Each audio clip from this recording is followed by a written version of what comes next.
아마 지금 화면의 글씨가 굉장히 작아 보일 겁니다.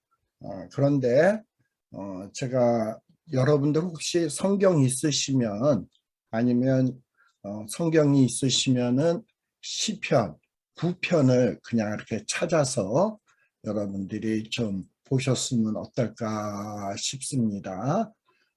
제가 한번 그러면은 시작하면서 시편 9편 오늘 그리고 잘 나가면 10편까지 9편 10편을 함께 엮어서 같이 살펴볼까 생각합니다. 제가 시편 9편의 말씀을 읽을게요. 내가 전심으로 여호와께 감사하오며 주의 모든 기사를 전하리이다. 내가 주를 기뻐하고 즐거워하며 지극히 높으신 주의 이름을 찬송하리니 내 원수들이 물러갈 때에 주의 앞에서 넘어져 망함이니이다. 주께서 나의 의의 송사를 변호하셨으며 보좌에 앉으사 의롭게 심판하셨나이다. 열방을 책하시고 악인을 멸하시며 저희의 이름을 영영히 도말하셨나이다. 원수가 끊어져 영영히 멸망하셨사오니 주께서 무너뜨린 성읍들을 기억할 수 없나이다. 여호와께서 영영히 있으시며 심판을 위하여 보좌를 예비하셨도다.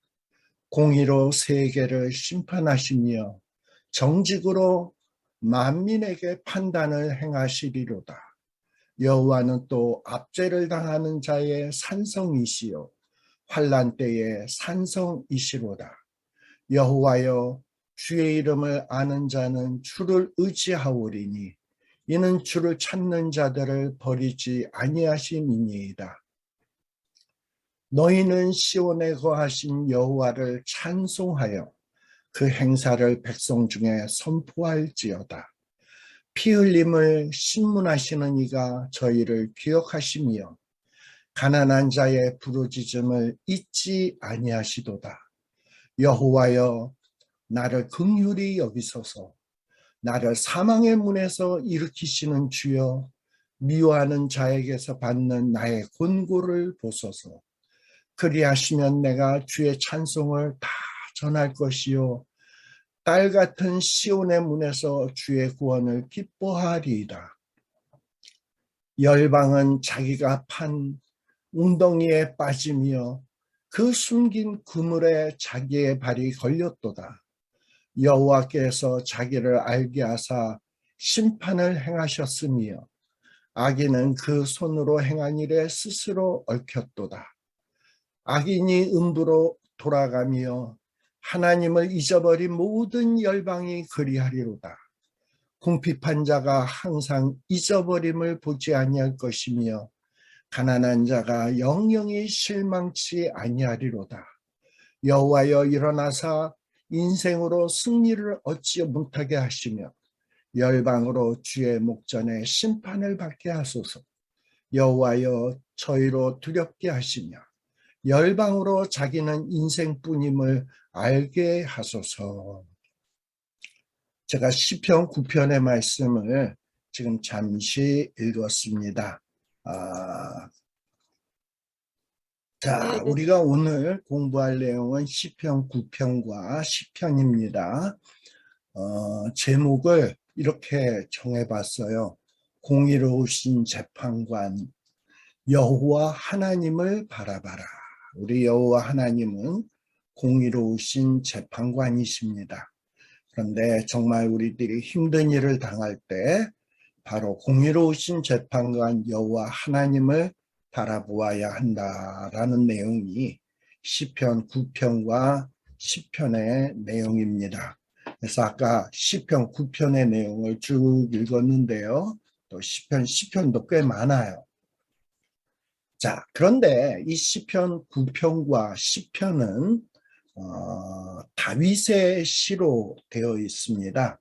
9편에는 다윗의 시라고 분명하게 기록이 되어 있는데 10편에는 시편에는 다윗의 시라는 말이 표제가 없어요.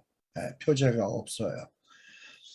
그래서 많은 사람들은 왜 시편에는 다윗의 시라는 말이 없는가? 사실 시편 1편에서부터 41편까지가 시편의 제1권인데 5권 중에 제일 첫 번째 권인데 이 시편 1권에 나오는 41개의 이 시편을 가만히 보면 다 다윗의 시로 되어 있습니다. 다윗의 시로 쭉 되어 있는데 이 다윗의 시라는 말이 안 나온 부분이 어디냐? 시편 10편 10번째 편하고 그 다음에 시편 37편인가 요 두 개의 시만 어떤 다윗의 시라는 말이 안 나오고 나머지는 다 다윗의 시로 이렇게 나와 있어요. 그러니까 저자가 명시돼 있다 이 말입니다. 그럼 시편 10편은 왜 다윗의 시라는 말이 나오지 않았을까? 아마도 9편과 10편은 하나의 시였던 것 같습니다. 하나의 시다. 제가 조금 이따 다시 설명할게요. 여기 두 번째 패러그래프에 보면 시편 9편과 10편은 연결된 하나의 시로 추정된다라고 이야기를 했는데요. 이 시편 9편과 10편은 알파벳 순서로 이루어진 시예요. 이런 걸 보통 답관체다라고 얘기를 해요. 두 절씩 알파벳 순서로 되어졌다. 이게 무슨 말인고 하니 1절과 2절의 첫 단어, 1절과 2절의 첫 단어는 알파벳의 제일 첫 자, 영어로 치면 A로 시작하는 거예요. 1절도 A, 2절도 A. 그 다음에 그러면 3절, 4절은 뭐냐? B로 시작하는 거야. 3절 첫 단어가 B로 시작하고 또 4절의 첫 단어도 B로 시작하고 그 다음에 그러면 5절, 6절은 뭐냐? C로 시작하는 거예요. 5절의 첫 단어는 C, 6절의 첫 단어는 C 이런 식으로 해가지고 알파벳 순으로 해가지고 이게 9편과 10편까지 쭉 이렇게 되어 있습니다. 물론 정확하게 히브리어 알파벳으로 모든 알파벳이 다 나오는 것이 아니에요. 중간에 빠진 알파벳이 한 2개 정도 있어요. 9편에서는 영어로 치면 뭐가 빠졌냐? H가 빠졌고 히브리어로는 해라고 얘기하는데 해가 빠졌고 그 다음에 10절에서는 맴 영어로 히브리어로는 맴인데 영어로 치면 M에 해당되는 이 알파벳이 빠져 있어요. 그런데 이 2가지만 빠지고 나머지는 거의 알파벳 순서로 되어 있다라는 겁니다. 그러나 완벽하게 알파벳의 모든 알파벳이 나오느냐? 그렇지는 않다. 그런데 거의 알파벳 순서로 되어 있다라는 거예요. 이렇게 어떤 시를 이렇게 1절은 A로 시작하고 2절은 B로 시작하고 3절은 C로 시작하고 4절은 D로 시작하고 이렇게 알파벳 순서로 시를 기록한 이유는 뭐겠습니까? 우리가 조선시대의 왕들의 그 순서를 쭉 외울 때 첫 단어만 외우잖아. 그래서 태정, 태세, 문단세, 예성연중, 임명선 하잖아요. 그리고 그 뒤에다가 뭐 조냐, 종이냐 요것만 쫙 붙이면은 왕의 이름들이 되잖아요. 이런 식으로 어떤 첫 자만 딱 따가지고 외우면 전체를 외우기가 쉬워요. 그런데 이 시편 9편과 10편이 알파벳 C로 됐다? 이것은 아마도 이 시를 기록한 다윗이 자기의 후손과 또 자기가 사랑하는 백성들이 이 시를 암송해서 잊어먹지 아니하고 잘 활용했으면 좋겠다라는 마음으로 아마도 이렇게 알파벳 순서로 시를 기록하지 않았나 하는 생각이 듭니다. 그런데 우리는 지금 한글 성경으로 이 시편 9편과 10편을 읽잖아요. 그러다 보니까 한글 성경으로 읽다 보니까 이 시가 알파벳 순서로 되어 있다라는 것을 우리는 깨닫지를 못하고 그냥 이렇게 읽는데, 히브리어 본문은 알파벳 순으로 되어 있다. 즉 외우라고, 이 내용을 꼭 기억하라고 주신 시다라는, 기록한 시다라는 것을 기억한다면 우리도 이 시편 9편과 시편의 내용을 잘 기억해 두어야 된다라고 말씀드리고 싶어요. 제가 이전에도 성경 공부할 때 예레미야 애가는 1장이 몇 절로 되어 있을까요? 기억하시나 몰라. 아마 다 잊어먹으셨을 거예요. 다 잊어먹었기 때문에 우리가 거듭거듭 반복해서 성경 말씀을 공부해야 돼. 근데 여러분들이 예레미야 애가 1장을 찾아보시면 22절 이렇게 되어 있어요. 2장을 또 봐도 펴보면 이것도 22절이네. 그러다가 예레미야 애가 3장을 보면 이건 22절이 아니라 66절로 되어 있네. 또 이런 걸 발견하게 될 거예요. 22절이 왜 22절이냐? 히브리어 알파벳의 개수가 22자예요. 히브리어 자음의 수가 22자예요. 그래서 예레미야 애가 1장에서부터 22장은 이 알파벳 순서대로 A에서 시작해서 Z까지 이런 식으로 쭉 해서 22절로 되어 있는 거야. 알파벳 수가 22자니까. 그렇다고 2장도 뭐냐? 22절. 근데 왜 3장은 66절이냐? 1절, 2절, 3절은 A로 시작하고 4, 5, 6절은 B로 시작하고 또 7, 8, 9는 C로 시작하고, 그래서 석절을 하나의 알파벳으로 통일을 시켜놨어요. 그래서 3 곱하기 22에서 66절로 되어 있습니다. 그렇다면 예레미야 애가는 왜 이렇게 알파벳 순서로 기록하고 있을까? 여러분들이 알다시피 예레미야는 이스라엘의 멸망을 눈으로 목도했던 자고, 이스라엘 백성들이 포로로 바벨론으로 끌려가고 또 세계 각처로 흩어지는 것을 목도했던 선지자가 예레미야입니다. 그런데 사람들이 이렇게 포로로 잡혀가고 세계 각처로 흩어지게 되면 성경 말씀을 우리처럼 자유롭게 읽을 수 있겠습니까? 또 성경 공부를 자유롭게 할 수 있겠습니까? 없잖아요. 그러다 보니 이 예레미야는 자기가 기록한 말씀을 이 설사 바벨론 포로지로 잡혀간다 할지라도 그곳에서 외우기 쉽게 해가지고 외워서 그 시를 묵상하고 그 시를 기초로 해서 하나님 앞에 기도하라고, 눈물의 애가의 기도를 하라고 그렇게 알파벳 순서로 기억되기 쉽게 시를 기록했다라는 겁니다. 이런 거를 답관체라고 이야기를 합니다. 마찬가지로 이 시편 9편과 10편도 이렇게 알파벳 순서로 되어진 시다. 그래서 다윗이 자기의 사랑하는 후손들과 백성들이 이 시를 좀 잘 기억했으면 좋겠다라는 마음에서 이 시를 작시를 하고 기록을 하고 오늘 우리에게 남겨준 것이 아닐까, 이렇게 생각을 해보게 됩니다. 그리고 또 표제에 보면, 시편 9편의 표제에 보면 영장으로 뭇 라벤에 맞춘 노래라고 되어 있습니다. 정확하게 발음을 하면 무트라벤이라는 말이에요. 무트라벤.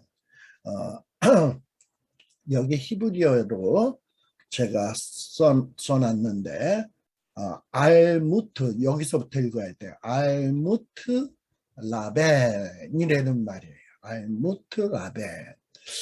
이게 도대체 무슨 말일까? 그래서 많은 학자들이 이 무트 라벤을 아주 난해한 용어로서 생각을 하고 있습니다. 근데 아마도 어떤 노래의 곡조가 아닐까라고 추측을 하고 있어요. 그런데 이 무트 라벤이라는 말을 히브리어 문자 그대로로 해석을 하면, 무트라는 말은 여러분들 무트셀라 기억하시나요? 죽음이라는 말이에요. 죽음.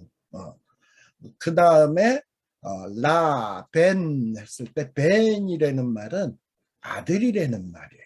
그래서 이 무틀라벤은 아마도 아들의 죽음을 애도할 때, 아들의 죽음을 애도할 때 내는 소리, 어떤 아들의 죽음을 애도할 때 그 슬픔의 감정을 가지고 어떤 노래하는 그런 노래가 아닐까, 이렇게 많은 학자들이 생각을 하고 있습니다. 그런데 정확하게 이 무틀라벤이 어떻게 부르는 건지는 확실치는 않습니다. 그런데 문자적 의미로 보면 아들의 죽음을 애도하며, 제가 지난번에도 이야기했습니다만 시편 1편, 2편은 서론적인 시편이고 3, 4, 5, 6, 7편까지는 애가의 노래고, 그 다음에 시편 8편은 찬양의 노래고, 또 9편에서부터 17편까지는 또다시 애가의 노래다라고 얘기를 했습니다. 따라서 이 9편과 10편도 일종의 애가의 노래예요. 아마도 아들이 죽었을 때 얼마나 큰 슬픔이 있겠습니까? 아들의 죽음을 애도하며 이렇게 정말 그 하나님 앞에 기도할 때 얼마나 슬픈 감정으로 기도하는 내용이 되겠습니까? 아마도 그러한 감정으로, 그러한 곡조로 부르는 찬양하는 시편이 바로 이 시편 9편과 10편이다. 그리고 이 시편 9편과 10편은 아마도 다윗의 말년, 다윗이 정말 험난한 세월을 보냈죠. 물론 또 하나님의 도우심으로 놀라운 승리를 거두기도 하고, 또 때로는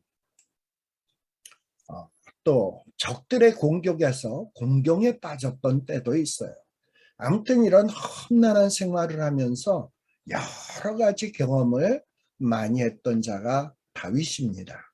근데 자신의 이 험난했던 자기의 생애의 여러 경험들을 돌아보면서 또 그때 순간순간마다 하나님께서 간섭하셔서 도와주시고 은혜를 베풀어 주시고 또 구출해 주시고 힘을 주시고 했던 것을 쭉 경험해 보면서, 인생을 어떻게 살아야 되겠구나, 어떻게 하나님 앞에 피하고 어떻게 하나님을 의지해야 되겠구나, 그래야 하나님의 은혜를 체험할 수 있겠구나라는 것을 깊이 깨닫고, 자신이 깨달은 경험을 자기의 후손들과 그리고 자기의 백성들에게 가르치기 위해서 이렇게 기록한 시가 시편 9편과 10편이 아닌가, 이렇게 생각을 하게 됩니다.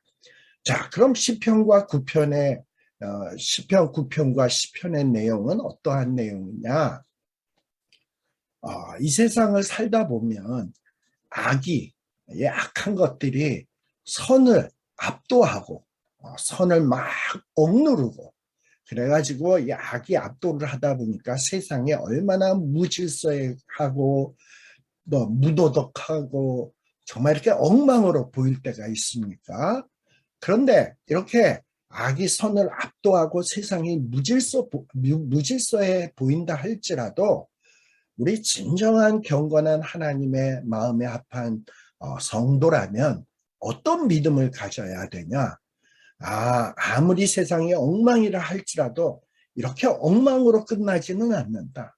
분명히 어느 때가 되면 의로운 재판장이시며 또한 모든 역사의 주관자이신 하나님께서 온 세상을 마침내 정의롭게 심판하실 것이다 라는 이 믿음이 있어야 돼요.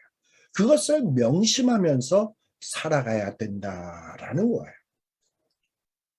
악한 자들이 막 세상을 지배하다 보니까 이 세상은 저 악한 인간들이 지배하나 보다, 뭐 이런 착각 속에 빠질 수 있는데, 정말 신실한 성도라면 이런 믿음이 있어야 돼요. 이 세상은 인간이 지배하는 것이 아니다. 이 악한 인간이 역사를 지배하는 것이 아니라 이 역사의 참된 주관자는 누구냐? 하나님이다. 그래서 궁극적으로는 하나님이 모든 것을 심판하실 것이다 라는 이런 믿음이 있어야 합니다.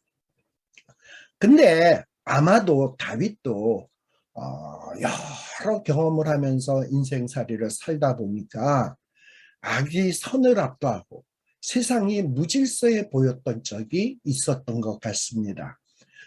그런 내용이 어디에 나오느냐? 시편 10장 1절에서부터 나오고 있어요. 시편 10장 1절에서부터 나오는데 한번 제가 또 화면을 좀 바꿔보겠습니다.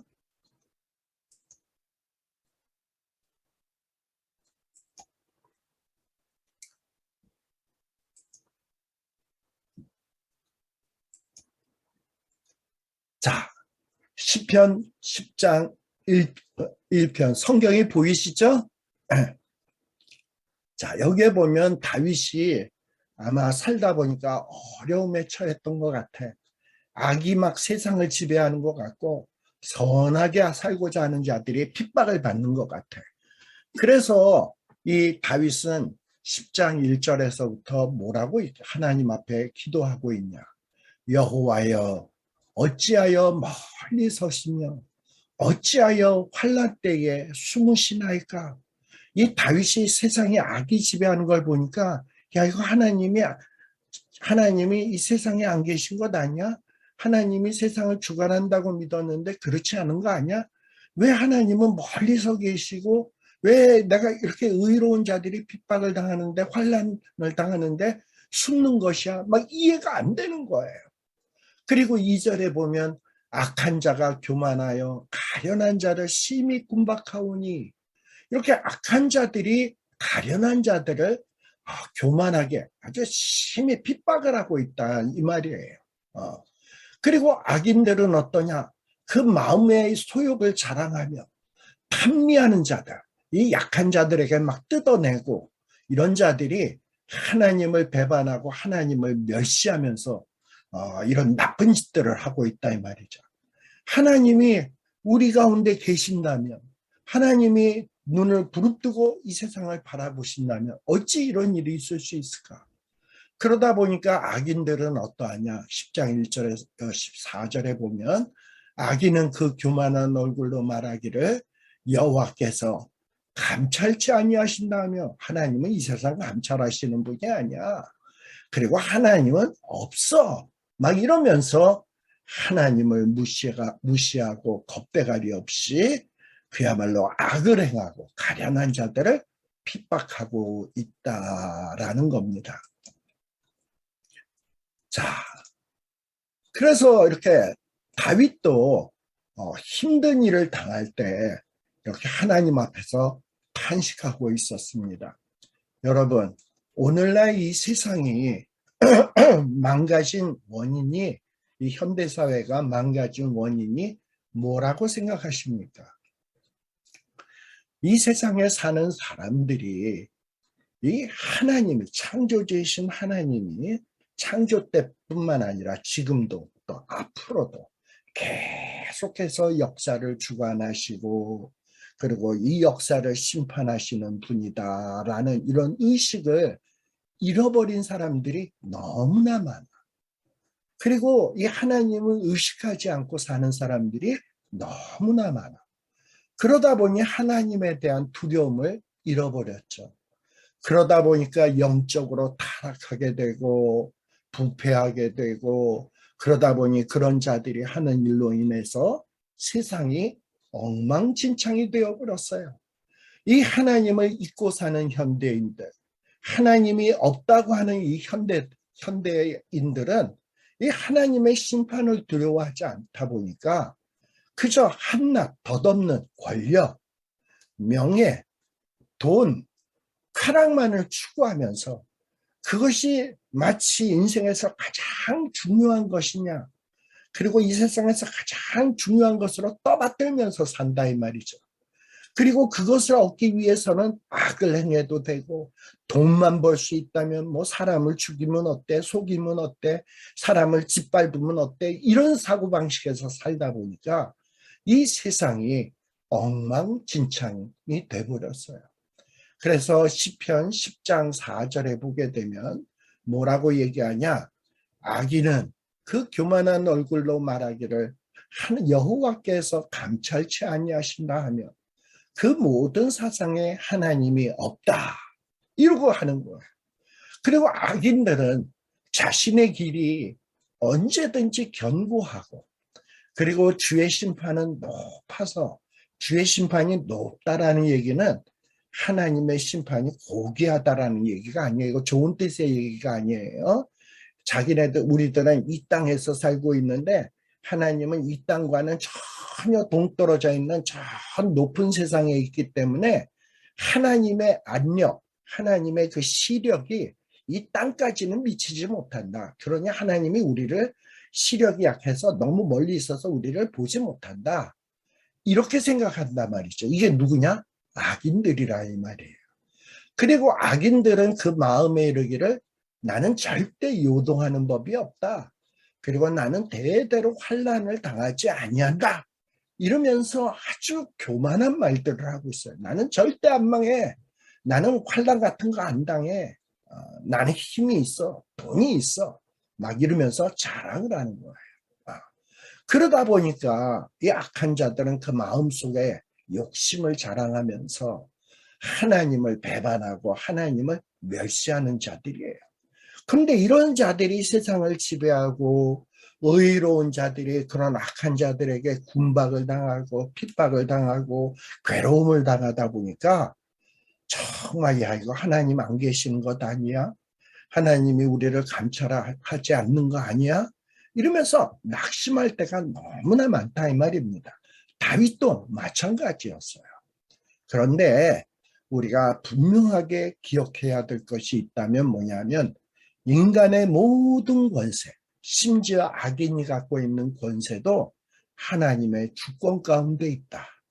또 이 인간이 갖고 있는 모든 권세도 결국에는 하나님의 뜻을 이루는 수단으로 사용된다는 점이에요. 우리는 이런 사실을 똑똑히 인식해야 되고 이것을 우리의 믿음으로 아주 굳건하게 간직하고 있어야 될 것입니다. 바로 이런 내용을 가르쳐주는 시편이 뭐냐? 바로 시편 9편과 10편이다라는 것을 생각하시면서 우리가 이 시편 9편과 10편의 내용을 함께 살펴보도록 하겠습니다. 자, 이 시편 9편과 10편 들어가기에 또 하나 앞서서 서론적으로 얘기할 것은 우리가 성경을 기록한 목적이 뭐냐? 성경을 기록한 목적은 우리 디모데후서 3장 16절 17절에 보면 모든 성경은 하나님의 감동으로 된 것으로 교훈과 책망과 바르게 함과 의로 교육하기에 유익하니 이렇게 하나님의 말씀은 교훈도 있고 책망도 있고 바르게 함도 있고 뭐 여러 가지 말씀들이 다양하게 기록이 되었어요. 근데 이렇게 다양한 말씀을 성령의 감동으로 주신 이유는 뭐냐? 이 성경 읽는 사람으로 하여금 이는 하나님의 사람으로 온전케 하기 위함이다 라는 거예요.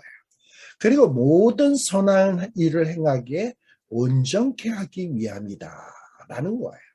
그래서 이 성경을 기록한 목적은 성경을 기록하는 독자가, 성경을 읽는 독자가 성경을 읽음으로 정말 온전한 사람이 되어지는 것이 성경을 기록한 목적입니다. 그러면 온전한 사람이란 도대체 어떤 사람인가? 제가 과거에도 말씀드렸습니다만 온전한 사람은 어떤 사람이냐 하면 하나님의 은혜를 체험한 사람이야. 그런데 이 은혜를 체험한 다음에 체험한 것으로 끝나지 아니하고 그 체험한 은혜를 기억하는 사람이에요. 잊어먹지 않고 기억하는 사람.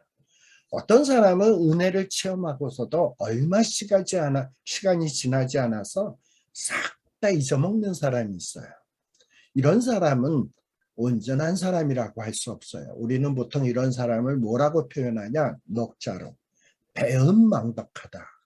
은혜를 입었는데도 은혜를 배신하고 이런 사람을 배은망덕하다라고 얘기를 해요. 그래서 온전한 사람은 은혜를 체험하고 그 은혜를 기억하는 사람이에요. 그리고 이렇게 은혜를 기억을 하다 보면 어떤 그 은혜에 대한 리스판스, 반응이 나타나야 됩니다. 그 반응은 어떻게 나타나냐? 감사. 은혜를 입었으니까, 그리고 은혜를 기억하다 보니까 감사로 나타나요. 근데 그 감사는 어떻게 나타나냐? 두 가지 모습으로 나타나요. 찬양, 예배, 찬양하거나 예배하거나 또는 어떤 하나님의 명령에 순종하는 형태로 나타나요. 그래서 온전한 사람에게는 네 가지의 모습이 있어야 됩니다. 첫째는 은혜 체험, 그 다음에 은혜를 기억, 그 다음에 찬양과 예배, 감사의 찬양과 예배가 있어야 되고, 그리고 마지막으로는 하나님의 명령에 순종하는 삶. 이것이 나타날 때 온전한 사람이다라고 이야기할 수 있습니다.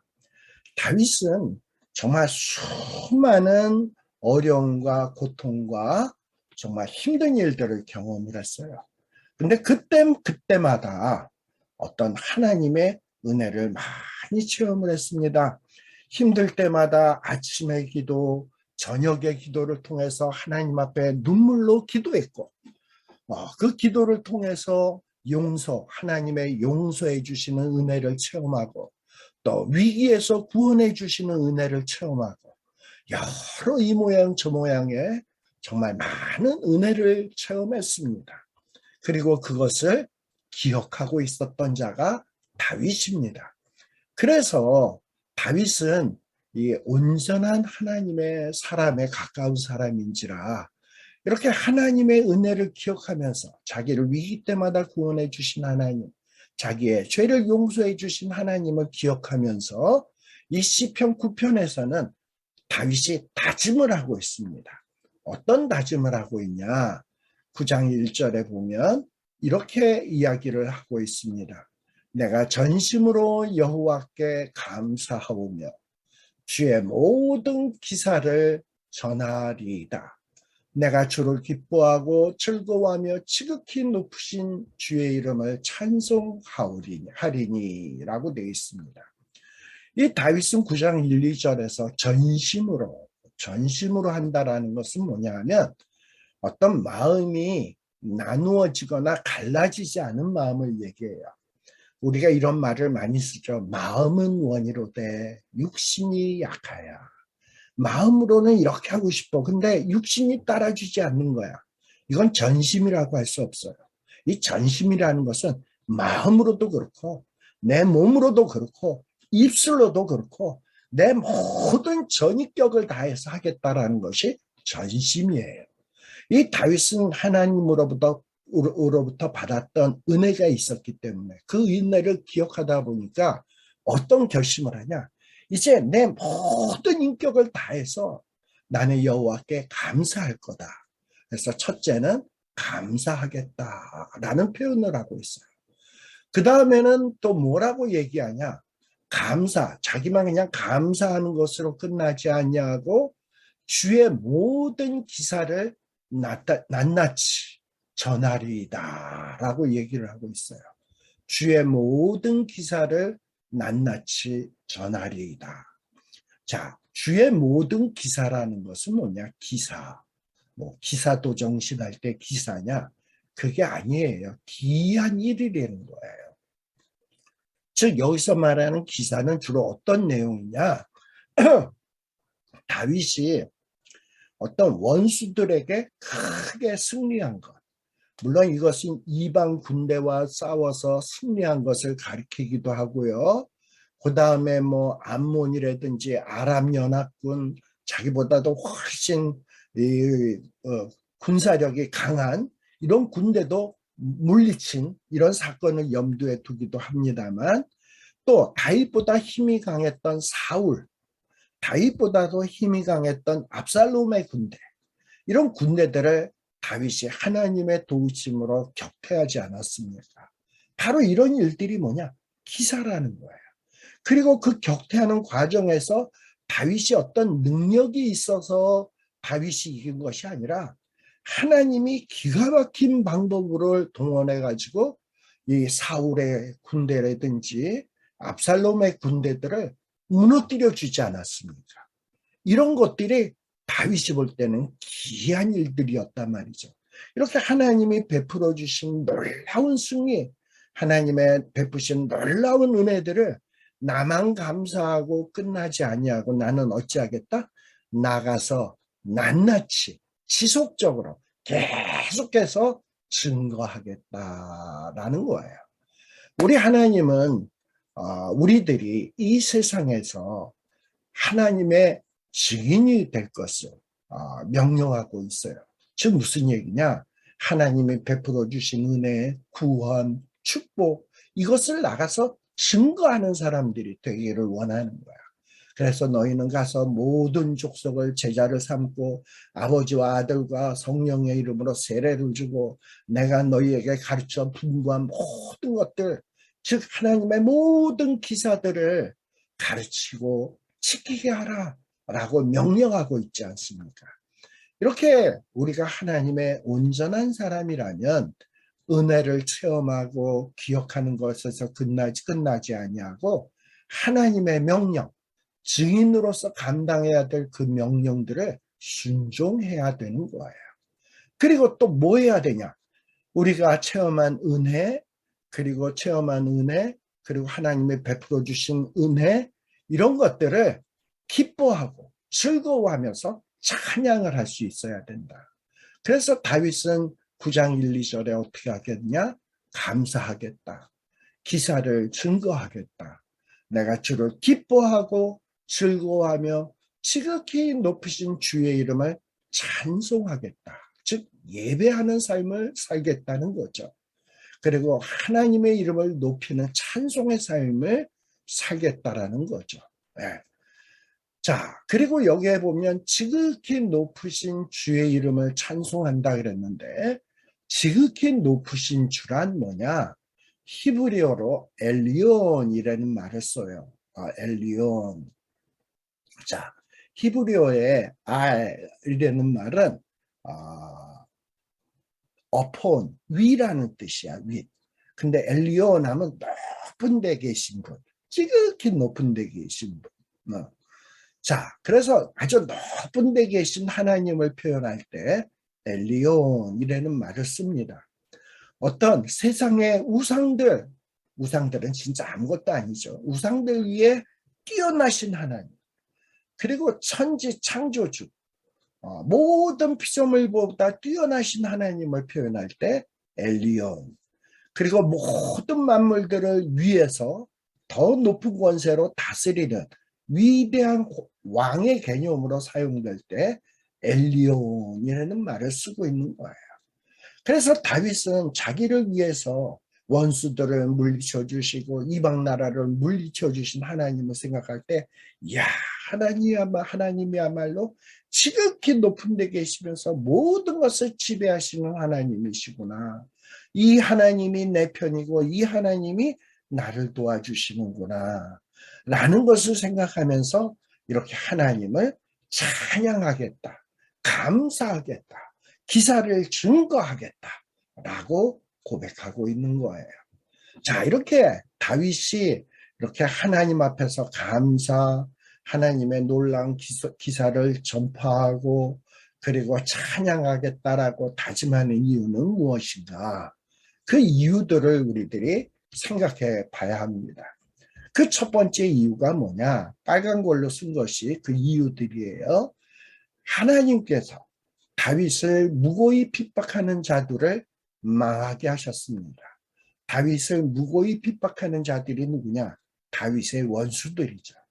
그것이 사울일 수도 있고 압살롬일 수도 있고 이방 군대, 블레셋, 아람, 암몬 이런 나라 왕들일 수도 있죠. 근데 이런 자들을 하나님이 다윗을 핍박할 때 다 망하게 해주셨어요.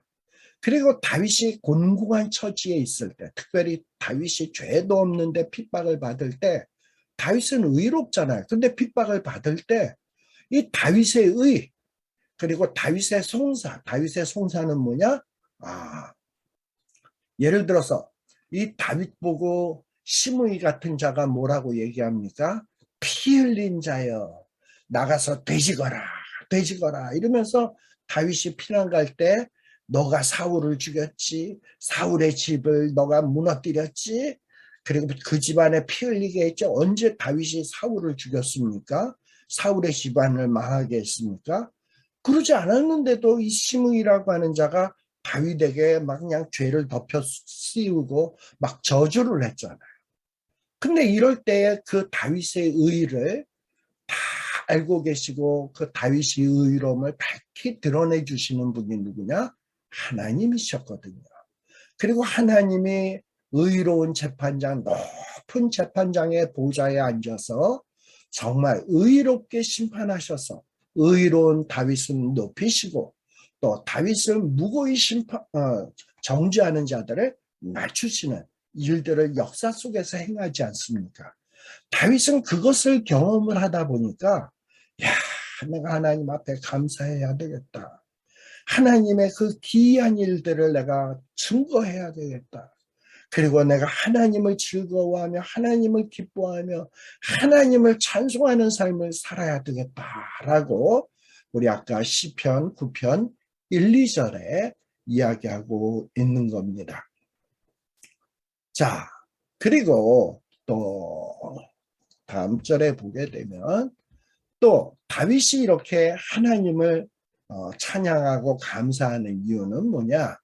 열방, 악인, 그들의 이름을 도말한다. 누가? 하나님. 그리고 악인의 성읍도 기억할 수 없게 된다라는 겁니다. 여러분 시편 9장 5절에 보게 되면 하나님은 열방을 책하시고, 책이라는 말은 책망한다라는 말이에요. 영어로 rebuke라는 말이에요. 하나님이 열방을 책망하시고 악인을 멸하시며 저희의 이름을 영영히 도말하셨나이다. 여기에 보면 영영히 도말하셨다. 한번 생각을 해보세요. 하나님이 열방을 책망했고 악인을 멸하셨고 그리고 저희의 이름을 영영히 도말하셨으면 지금 이 세상에 악이 존재하면 됩니까? 안 됩니까? 다 도말했는데 악이 있으면 안 되지. 자, 이건 무슨 얘기냐? 어떻게 보면 도말하셨나이다. 과거 형태로 돼 있는데 히브리어 문법에는 이 prophetic, 그러니까 선지자적 past, 과거라는 이런 문법적인 형태가 있어요. 즉 무슨 얘기냐? 문장은 분명히 과거형으로 썼는데 이 과거형이 어떤 과거가 아니라 예언적 과거라는 얘기예요. 예언적 과거라는 얘기는 뭐냐면 앞으로 이루어질 일이 너무나도 분명하기 때문에 이미 이루어진 것처럼 표현하는 거야. 과거로 표현한단 말이죠. 근데 실제는 이미 이루어진 일이 아니라 앞으로 반드시 이루어진다라는 얘기예요. 그러므로 이미 이루어진 거나 진배 없다라는 얘기예요. 즉 다윗은 여러 힘든 일, 고통스러운 일 경험하면서 또 하나님의 은혜를 체험하면서 어떤 믿음이 생겼냐? 이 세상 열방, 하나님이 없다고 생각하는 이방신을 섬기는 이 열방, 이방인들. 그리고 악인은 어떤 사람이 악인이라 그랬죠? 우리 아까 시편 10장 4절에 보면 악인은 그 모든 사상에 하나님이 없다 하는도다 라고 했어요. 또 시편 14편 1, 2절 같은 데 보면 어리석은 자는 그 마음에 이르기를 하나님이 없다 하는도다 라고 했어요. 자, 그래서 이 하나님을 없다고 생각하는 이방인들, 또 하나님이 자기의 모든 사상에 하나님이 없다고 생각하는 자들, 그러나 이런 자들이 이 세상에 사는 동안 세상을 지배하면서 산단 말이죠. 그리고 의로운 자들을 군박하면서 산단 말이죠.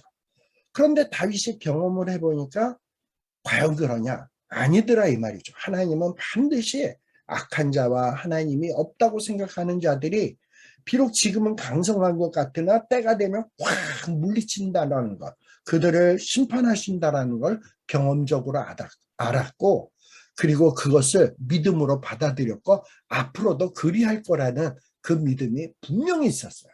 그래서 다윗이 하나님을 감사하고 찬양하고 귀한 일을 선포하는 이유는 뭐냐? 그리고 하나님을 찬양하는 이유는 뭐냐? 하나님은 이 하나님이 없다고 생각하고 세상에서 권세를 휘두르는 자들, 하나님이 없다고 생각하면서 세상을 지배하는 자들, 이들이 세상을 지배하는 것 같으나 그렇지 않다. 하나님은 이들을 반드시 멸하실 것이고 그들의 이름을 영영히 도말하실 것이다. 그리고 이렇게 의로운 자들을 핍박하는 이 원수는 그 마지막에 마침내 끊어짐이고 영원히 멸망하는 것이다.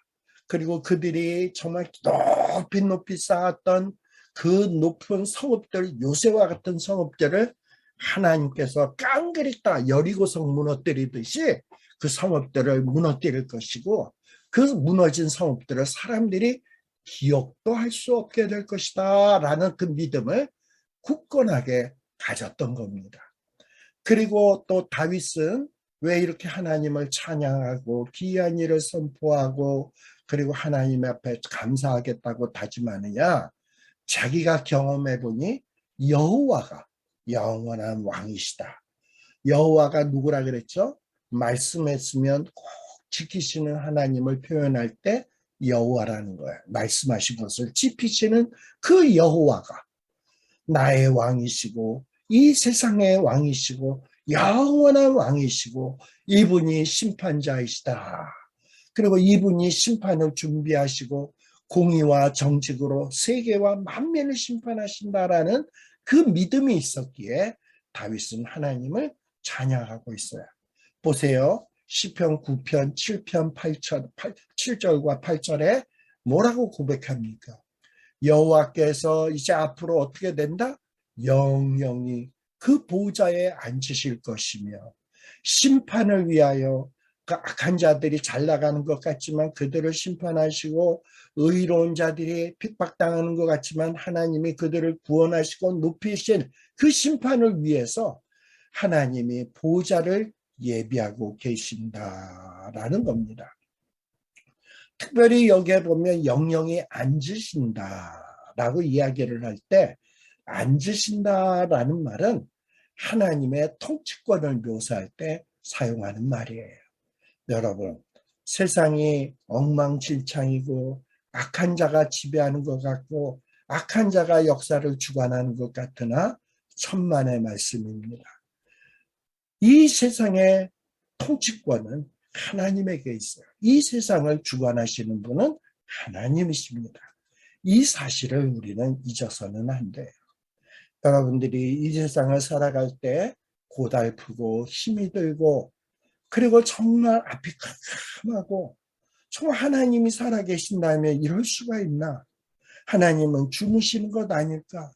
하나님은 진짜 나로부터 멀리 떨어져 있는 것이 아닐까? 답답할 때도 있을지 모르지만 여러분 지나간 날들 동안 여러분들을 도와주셨던 하나님의 은혜를 기억해 보십시오. 다윗처럼 한번 지나간 날들을 기억해 보란 말이죠. 그 힘들 때 나를 도와주셨던 하나님, 그 눈물 날 때 내 눈물을 닦아주셨던 그 하나님, 정말 낙심에 빠져 있을 때 말할 수 없는 평강으로 나에게 힘을 주셨던 그 하나님을 쫙 회상하다 보면 하나님이 과거에 나에게 이런 은혜를 베푸셨지. 그렇다면 내가 지금 비록 힘들지만 아마 지금도 나를 외면하진 않으실 거야. 지금 나에게 이 어려움이 지속되게 하는 것은 하나님의 깊은 뜻이 있을지 몰라. 어쩌면 나로 하여금 죄를 깨달으라고, 어쩌면 나의 연약한 믿음을 더욱더 단단하게 만들기 위해서, 아니면 내가 지금 당하고 있는 이 고난을 통해서 정말 하나님의 뜻을 이루라고, 많은 죽어가는 생명인 나의 고난을 통해서 뭔가 그들에게 복음이 증거되는 데 사용되라고, 그들을 위로하는 데 사용되라고 나에게 이런 고난을 주셨는지도 몰라. 이 고난의 때가 끝나면 하나님은 나를 의로운 심판자가 되어주셔서 나를 높여주시고 나의 눈물을 닦아주시고 나의 모든 억울함을 회복시켜 주실 것이야. 라는 믿음이 딱 생겨지게 되면, 맞아, 여호와께서 이제 영영이 보좌에 앉으실 것이야. 심판을 위하여 보좌를 예비하셨어. 하나님은 지금은 우리가 이 세상에 정의가 없는 것 같을지 모르지만 공의로 이 세계를 심판하실 거야. 정직으로 만민에게 판단을 행하실 거야. 라는 이런 고백을 우리 또 다윗처럼 할 수 있게 된다라는 겁니다. 이런 믿음이 우리에게도 생겨나야 되겠다라는 겁니다. 또 다윗이 이렇게 찬양하고 그리고 주의 기이한 일을 선포하는 이유는 뭐냐? 이 여호와는 압제받는 자와 환난 당하는 자의 산성이 되어 주시기 때문에 그래요. 시편 9장 9절 10절에 보면 여호와는 어떤 분이다? 압제를 당하는 자의 산성이시요 환난 때의 산성이시로다. 이렇게 하나님은 압제를 당하는 자의 산성, 환난 때의 산성이라는 거예요. 근데 여기서 단 조심해야 될 것은 죄를 지어서 못돼서 못된 짓을 해서 압제를 당한다든지 그래서 환난 당하는 자가 아닙니다. 의로운데도 불구하고 정말 선하게 사는데도 불구하고 압제당하는 자, 또 선하게 사는데도 어려움을 당하고 환난 당하는 자, 바로 이런 자. 특별히 어떤 자가 압제당하는 거고 어떤 자가 환난 당하는 자냐? 주의 이름을 아는 자인데, 그리고 주를 의지하는 자인데 압제를 당하고 환난 당한단 말이죠. 근데 이렇게 주의 이름을 알고 주를 의지하는 자가 악인들에게 압제당하고 환난당하는 것 같지만 하나님은 이런 자의 산성이 되어주시고 그리고 이렇게 주를 찾는 자들을 버리지 아니하시니이다 라는 거예요. 이렇게 다윗은 자기의 경험을 통해 보니까 환난당할 때 사울에게 압제당하고 원수들에게 압제당할 때마다 항상 다윗은 어떤 모습을 보였습니까? 하나님을 의지했어요. 하나님을 찾았어요. 그랬더니 궁극적으로 하나님은 어떠했냐? 다윗을 버리지 아니하셨다라는 것을 경험했습니다. 그리고 이 경험한 것을 근거로 해서 앞으로도 하나님은 내가 하나님을 의지할 때마다 결코 나를 버리지 아니하시고 나의 산성이 되어 주시고 나의 환난 때의 산성이 되어 주실 것이다. 내가 하나님을 찾을 때 나를 결코 버리지 아니할 것이다라는 믿음이 확고하게 있었던 것입니다. 그래서 결론이 뭐냐? 주의 이름을 아는 자는 주를 의지하오리니. 자, 주의 이름을 안다라는 것이 뭡니까? 하나님이 어떤 분인지를 아는 자가 바로 주의 이름을 아는 자야. 자, 하나님은 어떤 분? 우리 아까 여호와라는 말을 했죠. 여호와는 뭐예요? 약속하시면 지키시는 분. 다윗에게 어떤 약속을 했나요? 내가 너를 견고케 하겠다. 사울처럼 너를 버리진 않겠다.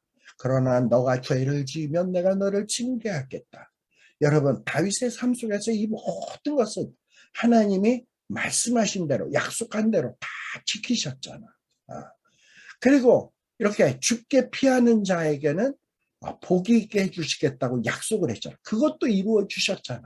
이렇게 여호와가 어떤 분인지를 아는 자, 여호와의 이름을 아는 자, 여호와가 하나님이 어떤 분인지를 아는 자는 어떻게 할 수밖에 없어요? 하나님을 의지해요. 그리고 하나님을 찾아요. 그러면 그런 자를 하나님은 어떻다? 버리지 않는다. 또 하나님의 이름이 어떤 이름이 있었어요? 아까 엘리온. 이 세상의 높은 자들이 높은 어떤 정치, 경제에 힘 있는 자들이 세상을 지배하는 것 같지만 아니라 그랬죠. 진짜 높은 곳에 계시면서 세상을 통치하시고 주관하시는 분이 누구다? 엘리온. 지극히 높으신 자. 바로 여호와 하나님이에요. 이것을 아는 자는 누굴 의지한다? 이 세상의 대통령, 돈 많은 자를 의지한다? 아니다. 하나님을 의지합니다. 누구를 찾는다? 하나님을 찾는다. 그럼 이렇게 하나님을 찾을 때 하나님은 우리를 외면하신다? 아니다. 우리를 절대 버리지 아니하신다라는 이야기입니다. 이렇게 해서 우리가 지금 시편 한 10절까지의 내용을 살폈습니다. 11절서부터는 좀 내용이 전환이 됩니다. 그래서 요 10절까지의 내용까지만 하고 잠시 쉬었다가 또 우리 또 나머지 내용을 또 살피도록 하겠습니다.